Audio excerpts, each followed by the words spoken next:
कहा गया है कि मनुष्य की सफलता के पीछे उसके विश्वास का सबसे बड़ा योगदान होता है। यह सही भी है क्योंकि हमारे आसपास ही कई ऐसे सफल लोगों के उदाहरण मिल जाएंगे जिन्हें अपने विश्वास और दृढ़ इच्छा शक्ति की बदौलत सफलता के कदम चूमे हैं। यहाँ एक पात्र रिंकू के बारे में बताया जा रहा है जिसने अपनी विश्वास की शक्ति से अपनी कमजोरी को दूर किया। रिंकू के जीवन की कहानी कुछ ऐसी है। स्कूल की पढ़ाई के दौरान रिंकू अपने परिवार के साथ एक छोटे से शहर में रहता था। पढ़ाई लिखाई में इसका मन नहीं लगता था। अपनी कक्षा में ये हमेशा ही फिसडी रहता था। मुश्किल से किसी तरह पास होकर अगली कक्षा में पहुंच जाता था। स्कूल के बच्चों से लेकर मोहल्ले तक लोग रिंकू का मजाक उड़ाने लगे थे। रिंकू की पढ़ाई में कमजोरी से उसके माता पिता भी दुखी रहते थे। पढ़ाई में पिछड़ने का दुख तो रिंकू को भी होता था, परंतु कोशिश करने पर भी पढ़ाई में उसका मन नहीं लगता था। हर तरफ से अपेक्षा और तिरस्कार से दुखी होकर अंततः रिंकू ने पढ़ाई छोड़ने का मन बना लिया। अभी वह 10वीं कक्षा में था। उसकी पढ़ाई की जो स्थिति थी उससे बोर्ड की परीक्षा में उसे पास होने की उम्मीद लगभग न के बराबर थी। अपने जीवन से निराश रिंकू एक दिन जब स्कूल से घर लौट रहा था तो रास्ते में एक जगह रामायण की कथा हो रही थी।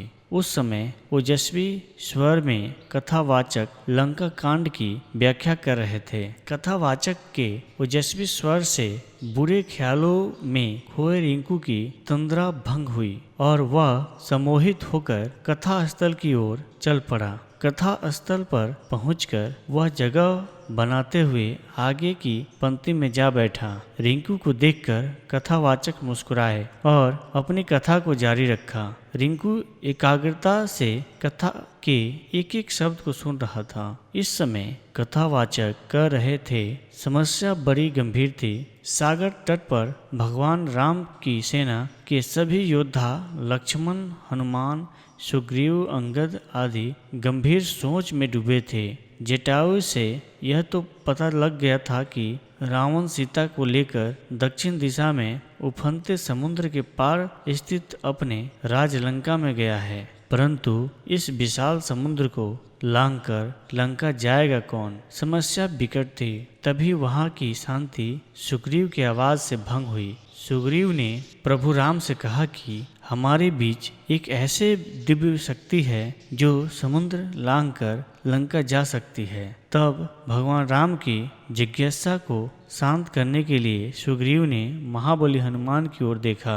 सुग्रीव के संकेत से हनुमान जी सकपका गए। हनुमान जी की असमंजसता को भांपते हुए सुग्रीव ने कहा, हे पवन पुत्र, संभवतः आपको अपनी शक्ति का ज्ञान नहीं है। बचपन में आपने सूर्य को एक फल समझते हुए एक छलांग में उसे सैकड़ों कोस दूर जाकर निगल लिया था, तो फिर लंका की दूरी ही क्या है? जरूरत है तो सिर्फ आपको अपने विश्वास को जगाने की। आप जब अपने विश्वास को जगा लेंगे और मन में ठान लेंगे तो शक्ति आप में स्वतः आ जाएगी।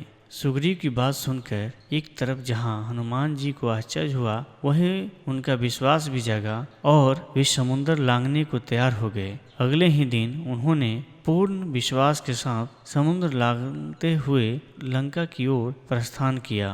रास्ते में मुश्किलें तो बहुत आई, फिर भी वे सभी मुश्किलों को परास्त करते हुए लंका में माँ सीता को ढूंढने में सफल हुए। वहाँ कथावाचक के एक एक शब्द को मंत्र मुग्ध होकर सुन रहे रिंकू का नया जन्म हो चुका था। कुछ समय पहले तक जिस रिंकू की आंखों में निराशा के भाव झलक रहे थे, अब उसकी आंखों में चमक थी। उसके शरीर में उत्साह और स्फूर्ति का संचार होने लगा था। कथा खत्म होने के साथ ही वह तेजी से घर की ओर चल पड़ा। उसे सफलता का मूल मंत्र मिल चुका था।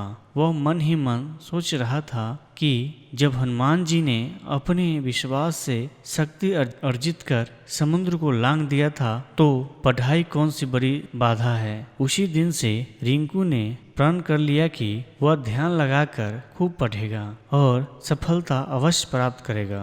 उसकी मेहनत रंग लाई। अपनी कक्षा में सबसे फीसदी रहने वाला छात्र रिंकू 10वीं की बोर्ड परीक्षा में सबसे अव्वल आया। इसके बाद रिंकू ने पीछे मुड़कर नहीं देखा और जिंदगी में हमेशा अव्वल ही आता रहा। वह लोक सेवा की परीक्षा में भी प्रथम स्थान पर आया और अपने आप पर विश्वास की बदौलत वह सरकारी महकमे में भी पदोन्नति पाते हुए ऊंचे ओहदे तक पहुंच गया। इस कहानी से हमें यह शिक्षा मिलती है कि विश्वास की शक्ति को साबित करने के लिए रिंकू का जीवन तो बस एक उदाहरण है। हर एक सफल व्यक्ति के पीछे उस व्यक्ति का विश्वास और कुछ कर गुजरने के जज्बे का मुख्य योगदान होता है। जब किसी व्यक्ति में विश्वास का संचार होता है तो उसमें शक्ति अपने आप संचारित होने लगती है। फिर जब तन और मन में शक्ति यानी ऊर्जा का संचार होता है तो मुश्किल काम भी आसान हो जाता है। यही तो जीवन में सफलता का मूल मंत्र है। मेरी कहानी अगर आपको अच्छी लगी हो तो लाइक करिएगा। धन्यवाद दोस्तों। फिर मिलते हैं अगले कहानी में।